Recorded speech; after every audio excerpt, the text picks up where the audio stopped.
This is the Cholo News Report for Sunday 22 October 2017. Voters in Japan go to the polls to elect members of the House of Representatives. With limited support for the newly formed KIB-NO-T and Constitutional Democratic parties, opinion polls predict that the right-wing Liberal Democratic Party's Shinzo Abe, who called the snap election, will remain Prime Minister.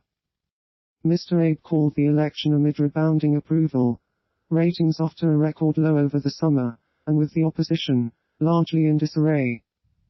Mr. Abe is hoping his party will win a two-thirds majority, allowing him to make constitutional changes.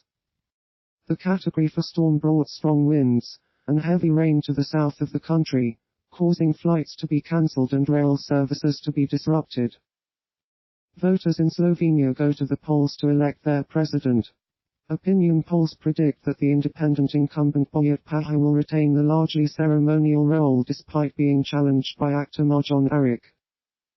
Forced out of government 6 years ago, when voters rejected his plan to address a 2011 financial crisis that almost drove the country into a Greece-like international bailout, Paha, 53, has staged a comeback.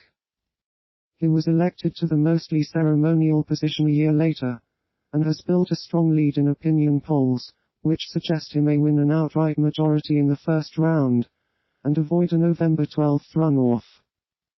A former fashion model who has lured support via a slick Instagram, Twitter and Facebook campaign, Paha has connected with voters by hiking 700 kilometers across Slovenia.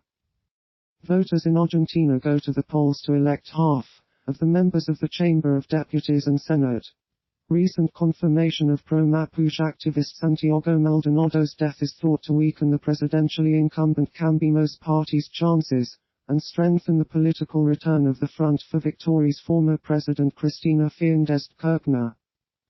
A body found floating in the icy waters of a southern Argentina river could determine the result of midterm elections seen as vital for the right-of-center president, Mauricio Macri.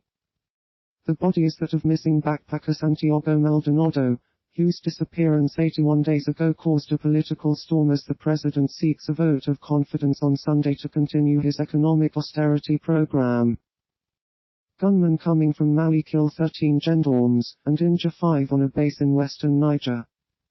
The village is a few dozen kilometers from where militants killed 4 U.S. soldiers in an ambush on October 4th that has thrown a spotlight on a U.S. counter-terrorism mission in Niger, a country that straddles an expanse of the Sahara. The assailants crossed over the border from Mali and drove up to the village of Aru, about 40 kilometers inside, before springing their attack, the security sources said. A suicide bomber kills at least 15 people in Kabul. Zabiullah Mujahid, a Taliban spokesman, said in an email to the media that a suicide attacker targeted the bus carrying Afghan army officers.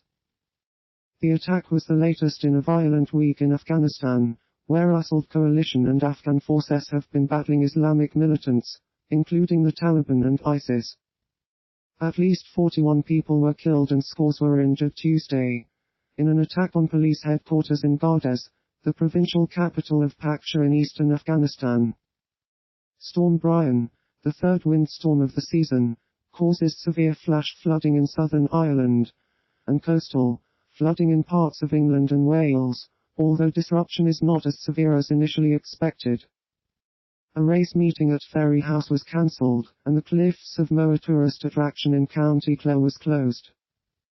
Flood barriers have been put in place in areas including Fowey in Cornwall, but Frank Newell, from the Environment Agency, said the surge had been lower than forecast. He said we urge people to stay safe along the coast, and warn against putting yourself in unnecessary danger by taking storm advice, or driving through floodwater. Just 30 centimeters is enough to move your car.